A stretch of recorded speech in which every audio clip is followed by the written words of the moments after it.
Bonsoir, bonsoir à toutes et à tous. Vous êtes sur El Marra Merci pour votre fidélité. Soyez les bienvenus. Puis je vous rappelle, vous pouvez revoir vos programmes sur notre page, notamment YouTube, revoir un peu tout ce que vous souhaitez revoir. Si vous avez raté les émissions, sachez que non seulement elles sont rediffusées un peu plus tard dans la nuit, et puis aussi vous allez pouvoir les revoir en replay sur YouTube.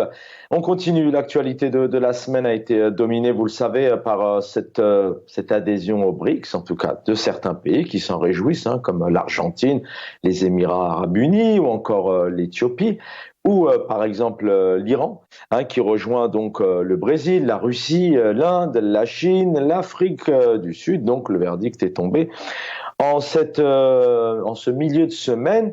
Et nous allons revenir, bien évidemment, sur l'Algérie. L'Algérie, c'est un cas particulier puisque l'Algérie avait envie, le pouvoir algérien avait envie, hein, que le pays intègre le BRICS. Alors vous me direz pourquoi pas, bien évidemment, on s'en réjouit, mais nous essayons de comprendre sur El Marra-Lebia, encore une fois, d'abord pourquoi ce refus est-il justifié?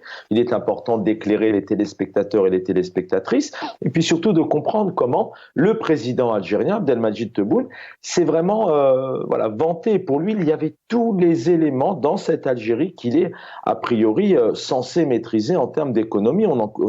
On évoquera aussi tout à l'heure le ministre des Affaires étrangères, donc Lavrov russe, qui a dit clairement, voilà, nous avons sélectionné des pays avec une dynamique économique, des pays émergents, et des pays qui ont une position à l'international. Quand on sait que l'Algérie est dans une position assez particulière, notamment dans cette région du Sahel, où malheureusement l'Afrique subsaharienne donc, est confrontée à plusieurs coups d'État, à plusieurs putschs, et notamment, a priori, cette Algérie dite puissante, surpuissante, hein, comme le dit notamment le président algérien, mais aussi le chef d'état-major, Saïd Chengliha. A priori, donc, l'Algérie devrait avoir aujourd'hui, en 2023, une réelle force, une réelle position donc à l'international, c'est-à-dire une diplomatie construite, une diplomatie avec de vraies perspectives et puis un poids, sachant aussi que l'Algérie s'est toujours dit un peu prête, hein, à notamment intervenir dans les certains conflits, comme l'Ukraine par exemple, avec la Russie ou le Niger en tant que médiatrice, mais malheureusement l'Algérie réellement n'a jamais été interpellée ou on n'a jamais vraiment demandé à l'Algérie d'intervenir dans le cadre du Burkina, du Mali, de la Libye par exemple, encore moins au sein de l'Ukraine et encore moins le Niger actuellement. Donc nous allons essayer de comprendre, est-ce qu'on parle encore ici d'un échec diplomatique? Pourquoi? Car n'oubliez pas que dernièrement, le chef d'état-major est allé en Russie à plusieurs reprises, les ministres, l'a reçu en Algérie, mais surtout que le chef de l'État, Abdelmadjid Tebboune, donc s'est rendu en Russie pendant plusieurs jours. Il a même d'ailleurs affirmé que Vladimir Poutine était l'ami de l'humanité. Il était en Chine dernièrement. Il a même proposé et contribué à hauteur d'1,5 milliard de dollars injectés sur, bien évidemment, le trésor public, c'est-à-dire l'argent du contribuable, au sein du BRICS. Alors une question qui se pose, quid de ces 1,5 milliard de dollars aujourd'hui? Est-ce que c'est vraiment une priorité? Alors, avant de donner la parole aux invités, sachez deux choses. D'abord, malheureusement, l'Algérie n'adhère pas au BRICS, malheureusement du côté du pouvoir, parce qu'on comprendra encore aujourd'hui que pour le peuple algérien, ce qui est important, c'est d'avoir des bases et de vivre dignement. Et peut-être que le BRICS, on verra un peu plus tard. Et puis, alors, vraiment la cerise sur le gâteau, une gifle certainement diplomatique, mais aussi pour le président algérien qui ne s'est pas exprimé malheureusement. L'Algérie n'a même pas réussi à avoir un poste de membre non permanent, d'observateur. Hein. Même ceci n'a pas été proposé à l'Algérie. Donc c'est pour vous dire que le président de la République a vu les choses assez hautes. Et puis derrière ça, donc en amont, pour terminer un peu ce lancement, en amont, l'APS, la gouvernance, le chef d'état-major, le président algérien, donc, n'y est pas allé de main morte, c'est clair, c'est affirmé, l'Algérie est prête à adhérer au BRICS, hein, pour vivre vraiment l'année 2023 devait être couronnée par cette adhésion au BRICS, donc ça, tout le monde y a mis du sien, les médias aussi, mais à l'heure actuelle, imaginez-vous que, voilà, ce refus aurait été essuyé par un autre président dans un autre État dit tout de même démocratique où le champ médiatique et politique était ouvert, imaginez-vous que ce président s'en prendrait énormément aujourd'hui. Comment se fait-il qu'il s'est avancé? Aujourd'hui, on n'y est pas. L'Algérie se prend une grosse gifle, etc. Aujourd'hui, malheureusement, on n'entend rien au sein des médias. Il est 19h07 en Algérie. Place aux invités. Avec nous, Samir Bellateche, militant politique. Bonsoir, cher Samir. Bienvenue à vous. Salam alaikum, bonsoir Chahban, bonsoir aux invités et aux téléspectateurs. Merci infiniment, militant politique aussi, il est avec nous. Azwa Chemerouk, bonsoir et bienvenue. Bonsoir Chahban, bonsoir à vos invités, bonsoir aux téléspectateurs et bonsoir à toute l'équipe technique et merci pour l'invitation. Merci.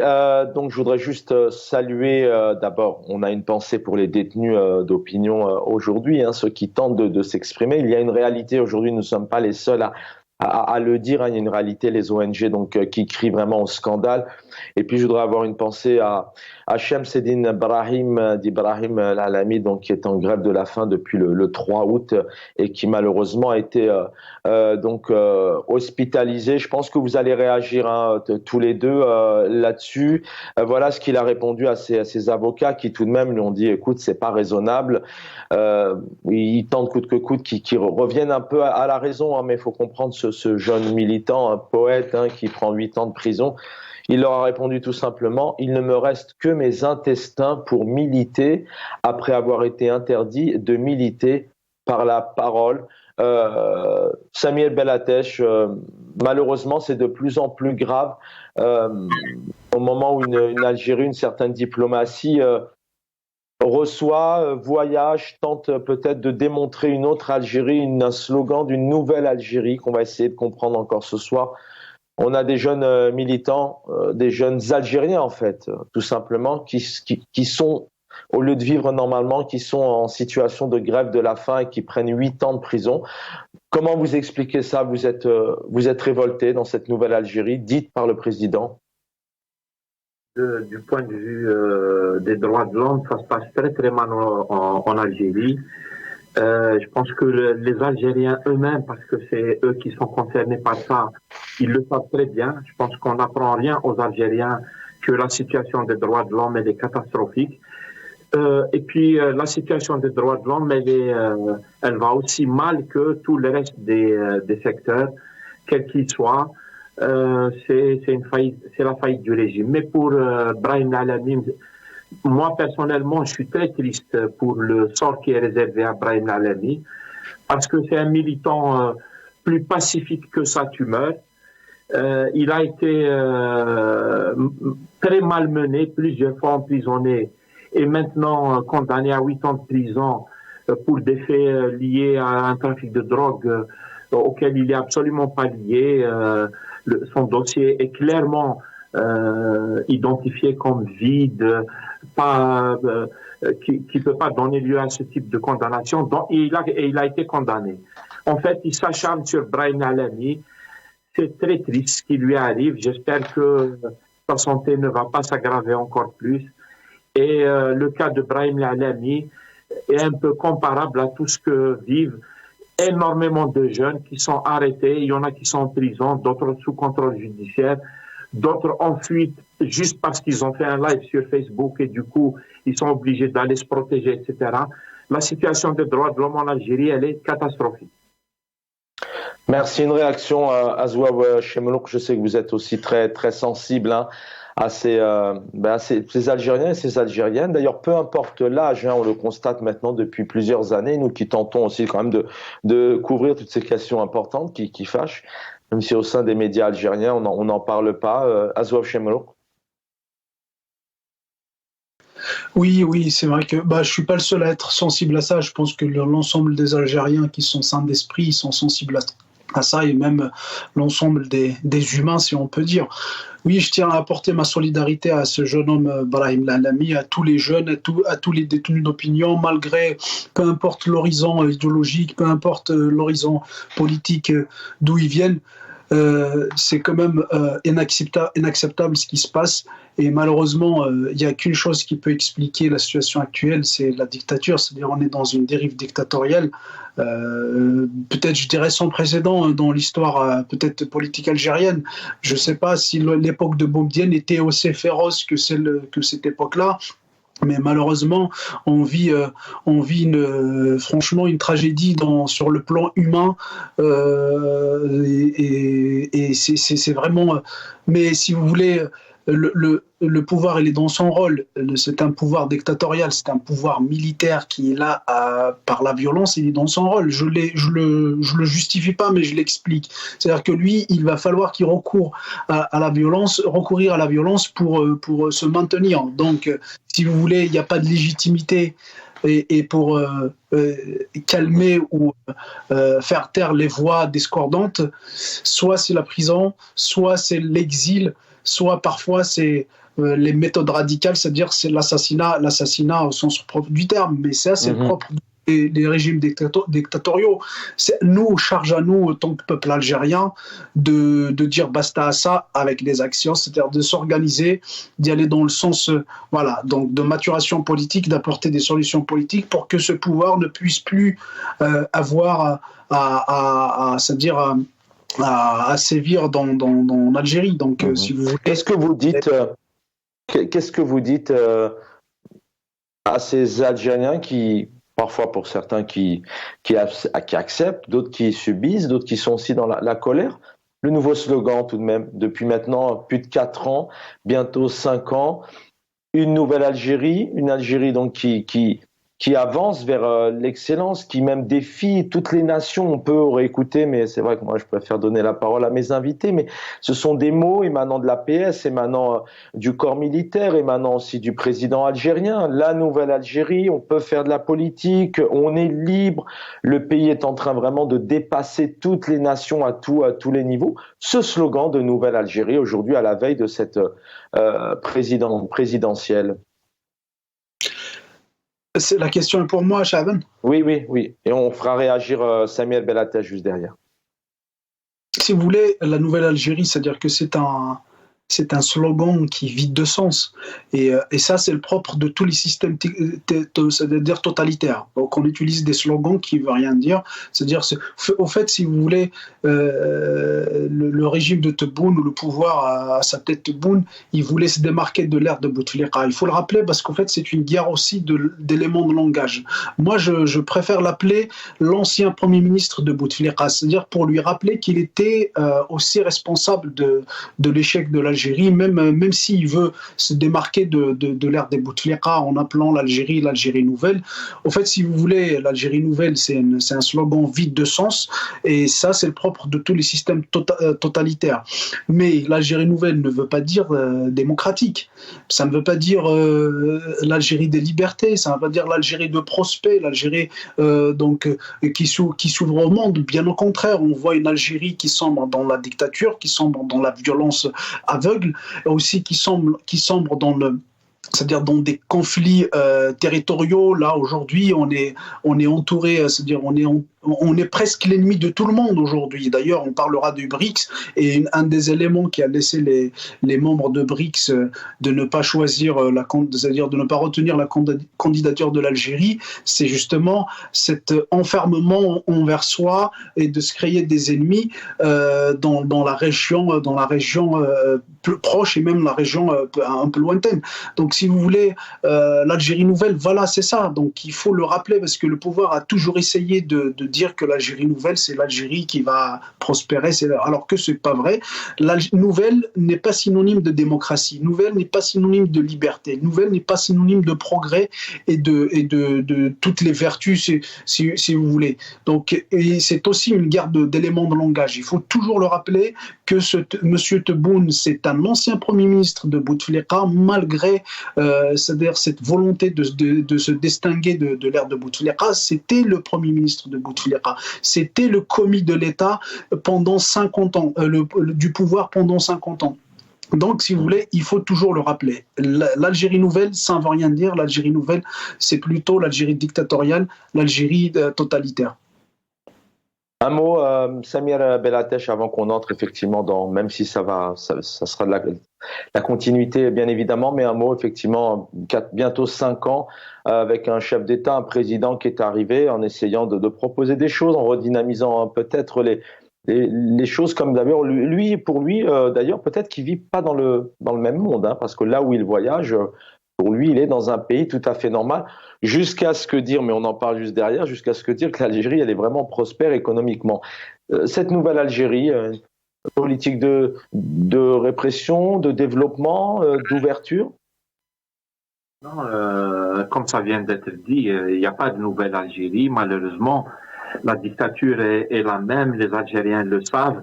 Depuis 62, le régime ne s'est pas renouvelé de manière démocratique, il s'est renouvelé d'une manière clanique, avec prise de pouvoir de petits groupes, etc. Du coup, on y est encore. Ça s'aggrave de plus en plus, comme le disent, je pense, beaucoup de militants qui ont milité pour changer les choses dans le sens de la démocratie et tout. Ça s'aggrave comme prévu. C'est-à-dire, c'est ce qui était, on savait que ça allait se passer comme ça, et ça allait en s'empirant, et nous sommes en plein dedans. Donc, Algérie nouvelle ou Algérie ancienne, c'est des éléments de langage, comme il vient de le dire là, le camarade, et il a vraiment raison. Il gère, vous savez, je pense qu'on le dira aussi à propos du BRICS et tout, il gère juste une sorte de propagande et tout, qui est complètement déconnectée de la réalité. Ils finissent probablement par croire à leur propre mensonge, ce qui n'est vraiment pas bon, d'abord pour eux, parce qu'ils vont se casser les dents à chaque fois. Voilà, il ne faut pas croire aux mensonges. Azouawa Chemlouk, on va évoquer dans quelques instants la deuxième partie, effectivement, tout de même cette absurdité, puisqu'il n'y a pas eu de médias qui ont construit des débats avec des partis politiques différents, en disant Monsieur Tebboune, il exagère, il est dans un autre monde. Et peut-être que certains auraient pu aussi démontrer par A plus B que l'Algérie était prête. On évoque ça dans un deuxième temps, mais bien évidemment, je ne peux pas vous poser cette question. Le président algérien était sûr, il était en Russie, en Chine. Est-ce que, diplomatiquement parlant, là, il essuie un refus, il se rend compte que, en fait, il n'a pas été écouté, ou alors on lui a fait un bébé dans le dos. Avoir votre réaction là-dessus. Et puis, bien évidemment, voilà, est-ce que ce refus est justifié? Alors, certains médias ont parlé de rejet, d'une Algérie refoulée, d'une Algérie qui revient bredouille. Je peux commencer. Oui, allez-y, oui. Je vous en prie, Samir. Pour dire, je pense qu'on peut conclure. Juste en tant qu'observateur, moi personnellement, d'où je parle, je suis militant de base, je suis pas spécialiste de ces questions, mais quand on observe comme ça, on se dit, en fait, il y a un gros décalage entre la propagande qui a été faite par le régime algérien à propos de cette adhésion au BRICS, etc., à propos des déplacements qui se sont faits en Russie, etc., et à propos des annonces qui sont faites, des objectifs qui sont à atteindre et qu'ils ont atteints, etc. Il y a un décalage avec la réalité. Par exemple, probablement, on peut le conclure, il me semble que le voyage en Russie, etc., c'est en réalité sur la scène internationale, ce sont des non-événements, tout simplement. Alors que de ce côté-ci de la barrière, grâce à ce que peut faire le régime algérien, puisqu'il a la main sur les médias, sur la propagande, il la matraque en tonnes, etc. On aurait cru qu'ils allaient décoller vers la planète Mars, et en fait, non, il n'y a rien. Les Algériens. Et c'est pas bon pour notre pays. Voilà, le régime algérien est hors sol. Il est en crise, il a de sérieux problèmes de légitimité, et du coup, il se retrouve à fonctionner de cette manière. Il est obligé de créer une Algérie Potemkin, comme on dit. Tout est beau, les projets, les trucs, etc. La réalité, elle est très méchante. Ce n'est pas bon, mais encore une fois, c'est dans l'ordre des choses. Le régime algérien, il a même implosé de l'intérieur. Ça s'est très mal passé pour lui ces dernières années. Ça continue à se compliquer encore plus. Donc, ce n'est pas bon pour le régime, mais c'est aussi malheureusement pas bon pour le pays. C'est ce qui explique le Hirak, c'est ce qui explique cette volonté des Algériens de changer les choses.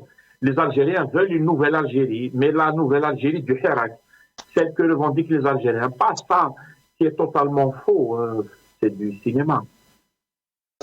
Azouab Chinour, vous allez prendre aussi quelques temps un peu pour décortiquer cette série du BRICS. On le dit avec le sourire, mais voilà, je le disais, d'abord c'est vrai que d'un côté, on peut pas dire qu'il y a eu un engouement par le peuple algérien, qui était plus concentré quand même par parfois des pénuries dernièrement de besoins de première nécessité, mais du côté du pouvoir, voilà, il a peut-être tenté de se redorer le blason en termes de légitimité, mais c'est peut-être une grosse gifle. L'Algérie n'est même pas aujourd'hui membre observateur, alors qu'il était sûr, ce président, il était sûr que l'Algérie puisse intégrer le BRICS. C'est un rêve du pouvoir, c'est un rêve pour l'Algérie. Il savait déjà que c'était perdu. Avoir un peu votre analyse d'un point de vue général de cette situation. Oui, certainement. Bon, personnellement, ça me procure pas une jouissance particulière parce que s'agit de mon pays, malgré. Évidemment. C'est malheureusement lamentable ce qui se passe, mais si vous voulez, je pense que soit Monsieur Tebboune était enfermé dans un entêtement personnel, il voulait écouter personne, malgré peut-être que les conseils de ses conseillers ou les conseils de son entourage par rapport à l'entreprise qu'il allait entreprendre il y a quelques mois, c'est-à-dire d'intégrer le BRICS, soit il a été mal conseillé, c'est-à-dire par des conseillers qui étaient incompétents, soit c'était des conseillers qui voulaient quand même le sombrer c'est-à-dire cet échec, parce qu'ils ne voulaient pas qu'il se représente en 2024. Et donc il y a des scénarios, si vous voulez, qui se dessinent pour voir à peu près, c'est-à-dire dresser un peu le profil de l'entourage de Tebboune. Parce qu'au fait, si vous voulez, donc il y avait une propagande derrière le BRICS, il cassait nos têtes avec le BRICS, mais le travail en amont, c'est-à-dire réellement qui devait être fait dans le sens diplomatique, c'est-à-dire d'aller convaincre les BRICS, n'a pas été fait. Donc il s'est précipité à dire aux Algériens que l'Algérie va intégrer le BRICS sans prendre, c'est-à-dire l'aval des membres du BRICS, et il y avait aussi des réformes économiques, c'est-à-dire là on va en parler, si vous voulez, de la gifle ou le chou blanc qu'a assuré le pouvoir algérien. Moi, ce que je trouve plus dramatique, c'est-à-dire que certes l'adhésion de l'Algérie n'a pas été retenue, mais il y a aussi les déclarations de M. Lavrov, le ministre des Affaires étrangères, qui a, si vous voulez, qui a remué un peu la plaie en déclarant que les critères qui ont été, c'est-à-dire pris pour retenir les adhésions des uns et des autres, c'est-à-dire vous avez le poids sur la scène internationale, vous avez l'autorité du pays sur la scène internationale, et les positions politiques qui ont été prises lors des dernières années du pays en question. Et des pays émergents. L'émergence a été aussi un élément important qui a été évoqué. Oui, mais si vous voulez, c'est-à-dire que, il faut le rappeler aussi aux téléspectateurs, que le BRICS n'a pas d'éléments c'est-à-dire si vous n'avez pas de critères bien définis. D'ailleurs, c'est un des ordres du jour de cette rencontre de 2023, c'est de définir des critères d'adhésion. Donc, qui, au fait, si vous voulez, c'est au gré des membres déjà établis de décider quels sont les membres qui vont c'est-à-dire intégrer. Donc, la définition des critères n'était pas préalable. Mais concernant l'Algérie, je vous laisse poursuivre et après on donnera le même temps à Samir Bellateche. Mais quand on voit l'Algérie, encore une fois, on le dit d'ailleurs même nous, on s'en réjouit pas, parce que vous savez, aussi, on essaye d'apporter aussi nos éléments. On aurait aimé, mais c'est peut-être un peu précoce. C'est vrai qu'il n'y a pas spécialement des critères, mais quand on prend l'Éthiopie, il y a une démographie beaucoup plus importante, mais on voit tout de même que c'est un pays, des problèmes de famine, mais c'est un pays tout de même émergent, où il y a quand même une économie qui avance, qui se développe, alors qu'en Algérie, il y a quand même des questions qui se posent, le système bancaire, les paiements aussi, les haragas, on s'en fait partie, parce que ces jeunes-là n'ont pas envie d'investir, ont envie plutôt d'aller ailleurs. Il y a cette question aussi, le BRICS doit relever des défis, les les inégalités des chances en termes de pouvoir d'achat. Il y a aussi relever le défi de corruption. Aujourd'hui, malheureusement, l'Algérie pose question sur des problèmes de corruption. Donc, bon, pour le BRICS, je ne pense pas qu'ils aient dû peut-être faire de grosses analyses pour se dire est-ce qu'on prend l'Algérie aujourd'hui, malheureusement, bien sûr. Oui, oui, non, en fait, si vous voulez, c'est pour ça que je disais qu'il n'y avait pas pour le BRICS, ils n'ont pas de critères économiques pour pouvoir décider à préalable. D'ailleurs, c'est pour ça que ça a été un des ordres du jour de cette rencontre, c'est-à-dire de définir des critères. Mais selon les déclarations de Lavrov, qui était une gifle, à mon sens, une deuxième gifle pour l'Algérie, c'est-à-dire c'est la position, c'est plutôt la géostratégie, la géopolitique qui a prévalu sur c'est-à-dire pour désigner les nouveaux membres. Hein. D'ailleurs, c'est pas une désignation, si vous voulez, c'est une invitation. Hein. Il faut que, d'ailleurs, nos téléspectateurs le sachent, c'est une invitation à adhérer le BRICS. Donc, si vous avez lu le communiqué, c'était une invitation. Donc, si vous voulez, les éléments économiques ont été relégués au deuxième rang dans la désignation c'est-à-dire des nouveaux membres. Parce que vous avez cité l'Éthiopie, mais aujourd'hui, si on prend tous les agrégats économiques généraux d'un pays, l'Algérie, si on prend le PIB par habitant, on est à peu près du même ordre que l'Égypte. Si on prend à peu près le PIB général national, on est au-dessus de l'Éthiopie, si vous voulez. Si on prend, il y a certains agrégats économiques qui ne sont pas cohérents par rapport à la décision du BRICS de rejeter l'Algérie. Donc c'est pour ça que je vous disais, les critères économiques étaient relégués au deuxième rang. Parce que certes, il y a certains éléments, d'ailleurs, c'est pour ça que paradoxalement, M. Lavrov était clément envers l'Algérie, même si c'est une gifle, ces déclarations. Au BRICS, on est clair notamment aussi sur le développement de l'agriculture. C'est quand même des éléments importants quand on voit aujourd'hui que l'Algérie. Regardez votre idée. On va donner la parole tout de suite à Samuel Bellattech. Vous pourrez réagir là-dessus. On a encore le temps.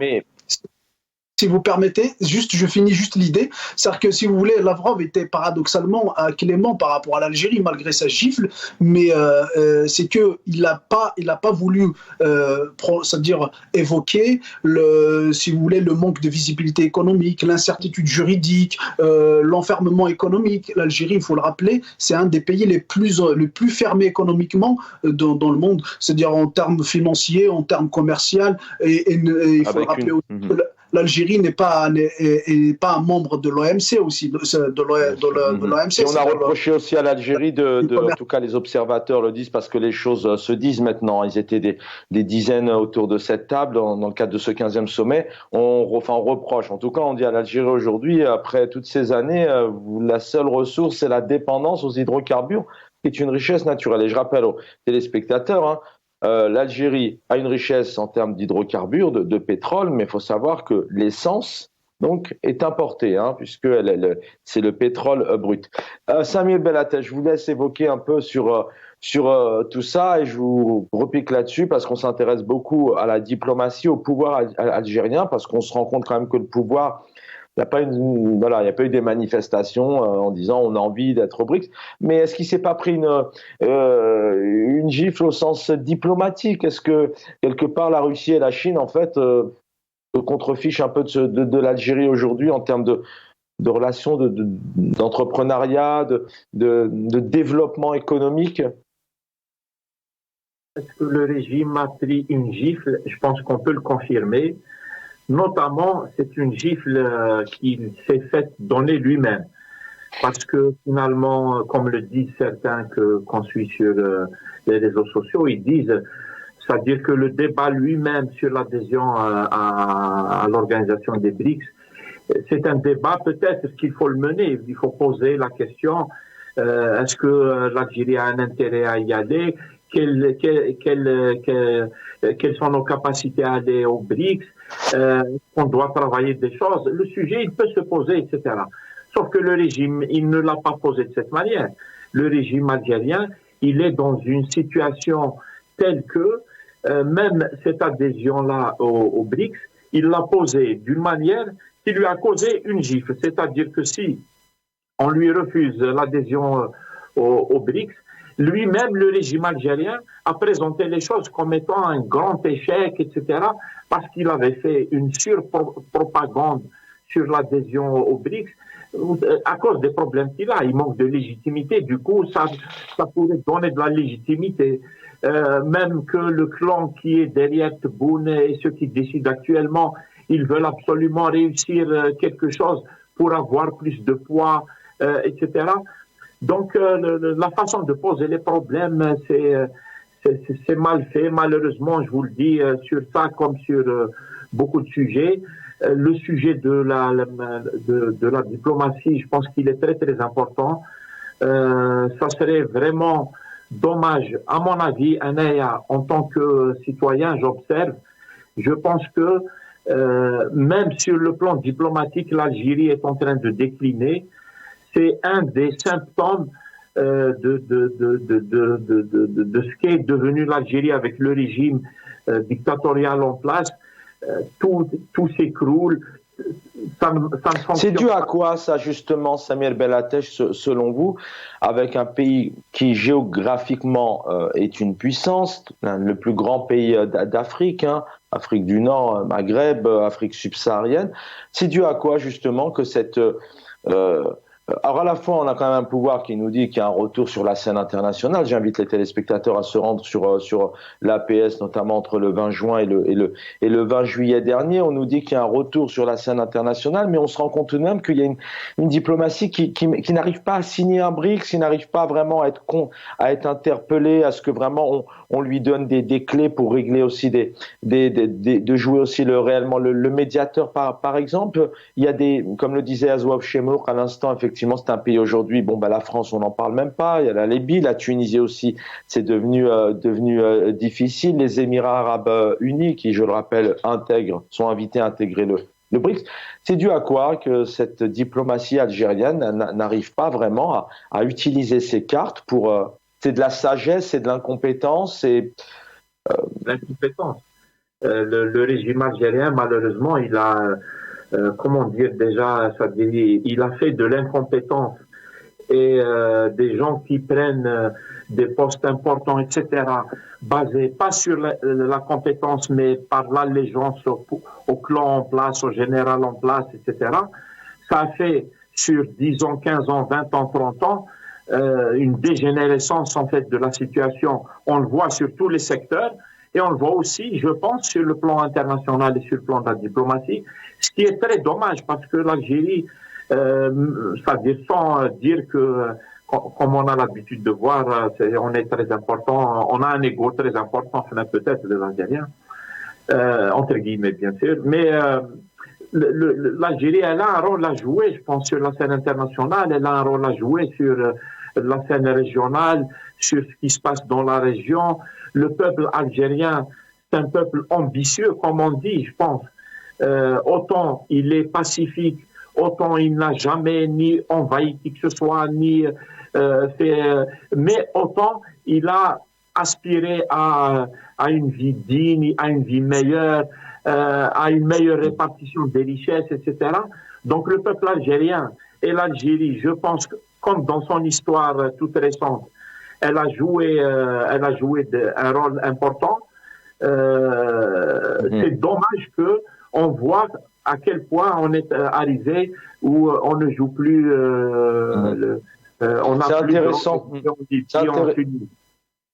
C'est intéressant ce que vous dites. C'est vrai qu'à la fois on a un peuple plein de sagesse qui a envie de construire, de poser les choses. D'ailleurs aussi, c'est ce qu'il a appelé pendant le Hirak, c'est ce qu'il continue à appeler. Et d'un côté, effectivement, on a peut-être à l'inverse peut-être un pouvoir qui est, c'est une question que je vous pose, mais qui est à cran, qui manque de sagesse, qui réagit à chaud, qui réagit aussi d'une manière disproportionnée à limoger un ministre, à faire rapatrier un ambassadeur parce qu'il y a une militante qui a traversé, comme d'ailleurs malheureusement ils sont des centaines à traverser la Méditerranée, à quitter le pays. Donc à l'inverse, on a l'impression d'avoir un pouvoir effectivement en Algérie qui manque d'organisation, de compétences, de structure, de se réunir en disant qu'est-ce qu'on fait avec la situation de tel cas. Vous ressentez ça aussi, cette diplomatie ou cette gestion politique qui part un peu dans tous les sens? Je pense que le pouvoir algérien est le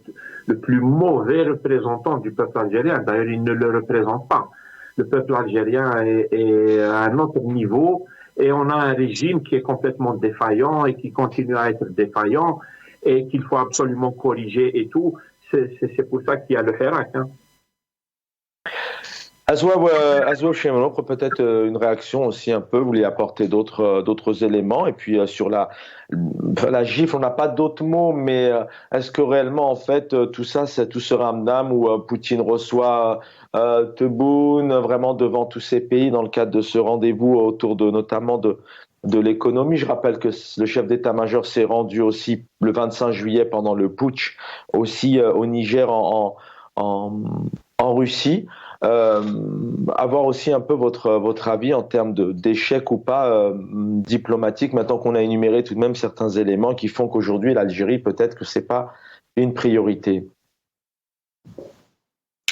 Oui, j'aimerais juste rappeler une chose, c'est que l'Algérie ne connaît pas un retour, selon la propagande du pouvoir, ne connaît pas un retour sur la scène internationale, parce qu'il n'y a jamais eu une présence sur la scène internationale, une influence. C'était juste la propagande de Boumedienne et les pouvoirs qui se sont succédés. Et aujourd'hui, le Tebboune, pour essayer de se distinguer de l'ère de Bouteflika, c'est comme si dire que l'ère Bouteflika, l'Algérie était faible diplomatiquement. Aujourd'hui, c'est le retour. Mais si vous voulez, c'est juste pour la consommation intérieure et destiné à une population, à une certaine frange de population qui croit au mensonge du pouvoir. Elle n'est pas destinée à tout le peuple algérien, parce que, si vous voulez, ceux qui sont convaincus parmi le peuple algérien, et le pouvoir sait très très bien qu'il n'y a aucune propagande qui peut les manipuler. Mais si vous voulez, l'entretien de cette propagande, d'ailleurs vous parlez tout à l'heure du show, d'une diplomatie, si vous voulez, de spectacle que entretient le pouvoir algérien, c'est pour la consommation intérieure. Si vous voulez, il s'est précipité à parler du BRICS, à l'adhésion de l'Algérie du BRICS, sans avoir les éléments factuels et réalistes pour le dire. C'est justement pour dire que l'Algérie, pour la consommation d'une certaine frange qui croit au mensonge du pouvoir, qui continue à défendre le pouvoir, malgré tout ce qu'on voit comme problématique sur la scène algérienne, sur tous les plans, politiques, économiques, social. Donc, si vous voulez, ils essayent comme c'est un système totalitaire, donc c'est la propagande, il n'y a pas eu de débat, parce qu'il ne peut pas y avoir de débat. C'est la décision du chef suprême, donc il ne peut pas y avoir de débat. Au contraire, si vous voulez, tous les médias, c'est des médias guidés, c'est des médias orientés. Donc, si vous voulez, le débat qu'on puisse avoir, peut-être sur la chaîne Mararibia ou sur d'autres journaux qui mettent en dehors de l'Algérie, mais si vous voulez, tous les canaux nationaux, ils sortent pas de la ligne qui a été dessinée par le pouvoir algérien. Mais si vous voulez aussi, Tebboune, il a été en Russie. Pour moi, c'était une humiliation. D'ailleurs, Poutine, il a humilié, à mon sens, Tebboune. D'abord, de rendre publique la rencontre qui a été faite entre les deux chefs, accompagnés des ministres et tout, et des conseillers. Tebboune, il a fait un compte rendu à Poutine. Donc, il attaquait l'Occident d'une manière frontale. Dans sa tête, le BRICS était acquis. Et malheureusement, c'est-à-dire sa décision du BRICS il y a 2-3 jours a démontré que l'Algérie, finalement, c'est pas une puissance régionale, ni une puissance tout court, que ce soit diplomatique ou économique.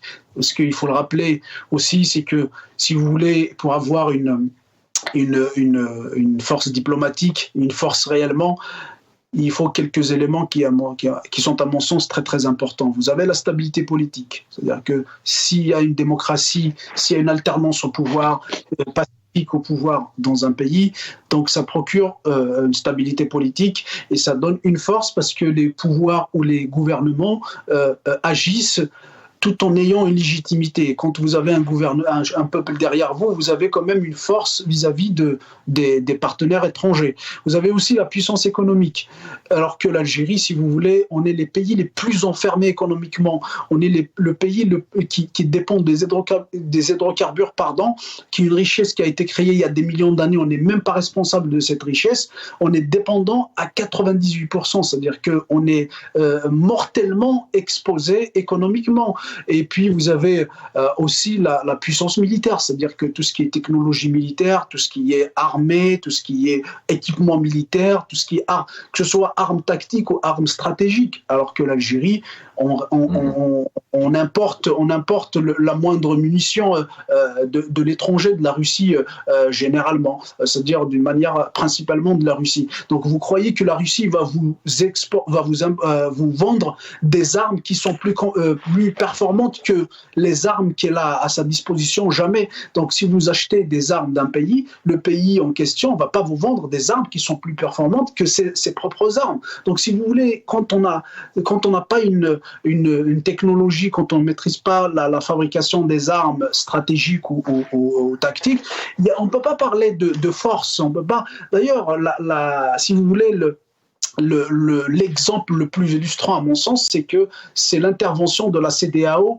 dans la décision de la CEDEAO d'intervenir au Niger. Ils ont pris cette décision d'intervenir sans prendre même pas c'est-à-dire consulter même pas Alger. D'ailleurs, et le ministre des Affaires étrangères était obligé de partir à Washington pour essayer de convaincre Blinken d'intervenir auprès des pays de la CEDEAO, c'est-à-dire de temporiser un peu l'intervention militaire. Si vous voulez, même les pays africains, avec tout le respect que j'ai aux pays africains, ils prennent des décisions qui sont hautement stratégiques pour l'Algérie. Il faut le rappeler que le Niger, elle partage presque 1000 kilomètres de frontières, donc sans même pas consulter Alger. Donc c'est ce que je disais au début. Exactement ça. Ça révèle une chose, ça démontre une chose, c'est que l'Algérie, même, c'est-à-dire sur la scène régionale, elle est même pas considérée. Si vous voulez, il y a aussi l'intervention en Libye n'a même pas été consultée. L'intervention en Mali n'a même pas été consultée. L'intervention dans tout, c'est-à-dire le pourtour algérien, n'a pas été consulté. Au contraire, c'est-à-dire que pour moi, c'est une démonstration de mépris à l'égard de l'Algérie. Effectivement, à chaque fois, une annonce. Je vais revenir à vous. Samir Belatache, même si depuis le début, vous apportez ces éléments de ce pouvoir qui, voilà, selon un peu vos analyses les uns et les autres, qui est plus regardant sur une stratégie de pouvoir personnel que de développement, mais revenir aussi à un peu plus longuement avec vous à cette question. Les médias, c'est important, l'information, la communication. L'Algérie est en danger aussi quelque part. Voilà. Bon, nous, malheureusement, on est seul, mais on aimerait bien aussi avoir d'autres concurrents, on le dit tout de suite, qui puissent s'exprimer comme vous, donner votre avis pour, contre, avoir des invités qui disent OK, l'Algérie est prête, etc. Malheureusement, effectivement, il y en a pas. C'est un danger pour un pays, ça, Samir Belatache, qu'il n'y ait pas cette ouverture médiatique, qu'on ne contredise pas le président, qu'il n'y ait pas de parti politique. Même les partis politiques pro-pouvoir, on ne les a pas entendus, du coup. Ouais, je pense que la gifle a été réelle, en fait. Je vous le dis, ils se sont eux-mêmes mis dans une situation où ça allait leur faire très mal. C'est comme ça. Ce que je pense, c'est que là, ils sortent parce que ces gens qui gouvernent, ils gouvernent d'une manière tellement et maladroite et d'une manière incompétente, etc., qui fait que ça fait peur pour notre pays. Voilà. Bien sûr que la liberté d'expression, le fait de laisser le peuple s'organiser, s'exprimer, prendre sa part de responsabilité dans les décisions, etc., c'est très important. Ça renforce un pays, ça légitime un pouvoir, ça le rend plus fort. On peut dire, je pense, la même chose de ce qui se passe en Algérie par rapport à l'armée qui est en train de prendre le pouvoir ou qui a pris le pouvoir déjà depuis très longtemps et qui ne laisse pas la population s'exprimer, etc. Ça pose de sérieux problèmes. Je pense que le cas algérien, il va devenir un cas d'école. Comment un pays aux potentialités énormes, peut se retrouver dans une situation qui est celle-là, telle que ça vient d'être décrit par notre camarade.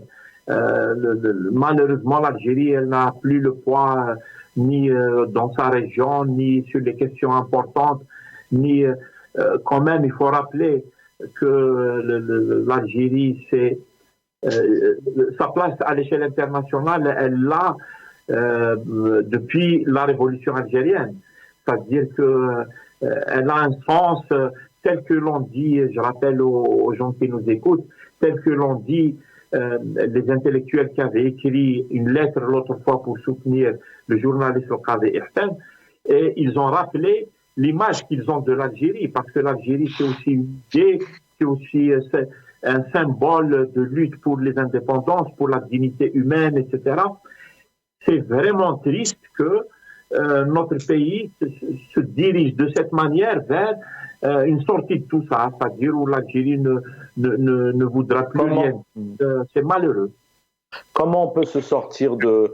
Comment les Algériens, effectivement, demain peuvent avoir notamment des médias, des critiques, des partis politiques d'opposition. Encore une fois, pour certains, on dit il n'y a pas de politique en Algérie. Mais tout le monde est intimidé, c'est une réalité. Hein. Tous les partis, le parti de Fethi Reres, le parti de voilà, l'UCP, le RCD, le FIS, enfin tout le monde est vraiment le FFS, bon, qui arrive quand même, mais pour des raisons aussi où il y a eu un changement. Mais c'est vrai que c'est l'UDS, Karim Tabou, qui a été assiégé dernièrement. Enfin, c'est quand même comment on se sort de ça. 40 militants le 20 août dernier ont été arrêtés parce qu'ils souhaitaient se rendre au congrès de la commémoration du congrès de la Soumam. Samuel Bellatèche, c'est quoi les solutions demain? Le Hirak, comme disent les jeunes, le Hirak, c'est ce cheminement-là vers un changement politique radical en Algérie qui va vers le sens de la démocratie, de la légitimité populaire, etc. Le Hirak, et il y a une autre chose, c'est aussi la résistance, je pense, y compris sur le plan médiatique, à mon avis. C'est pas nouveau, la dictature andina. On est habitué et c'est dans ce contexte-là que les gens ils doivent essayer, bien sûr, dans ce qui est possible, la mesure du possible, de s'organiser, y compris pour faire des médias alternatifs, pour s'informer d'une autre manière, de sorte à dépasser la censure et la propagande et démonter la propagande actuelle. Il faut faire des émissions, etc., pour démonter la propagande du régime. Donc c'est le changement politique démocratique et la résistance pacifique. Merci. La dernière minute, Zouawa Chemrouk, pareil, mot d'espoir, comment on fait? Les Algériens, les Algériennes regardent les autres médias via le satellite, ils se rendent bien compte que dès qu'il y a un ministre qui fait quelque chose dans le monde entier ou un président, bah, tout le monde donne son avis, et même parfois un peu trop. Donc c'est ça aussi la démocratie. C'est une réalité en Algérie, il n'y a pas ça n'existe pas malheureusement, c'est de pire en pire, parce que nous on regarde. La solution demain, c'est ça, c'est ce Hirak, c'est de continuer, c'est de donner espoir tout de même. Le changement viendra selon vous?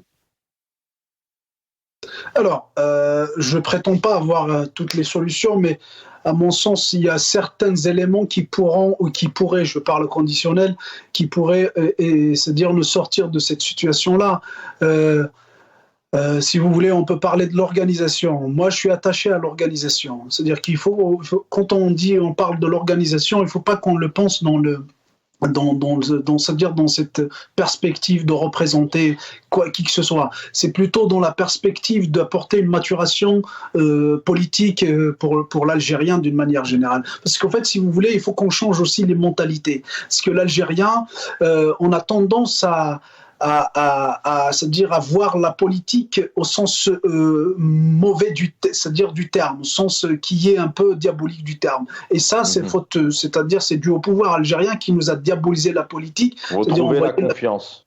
Exactement. On voyait la politique, c'est comme si la politique c'était c'est-à-dire une manière de s'enrichir illicitement, une manière c'est-à-dire d'être corruptible, c'est-à-dire de rentrer dans. Ça fait avancer le débat logiquement.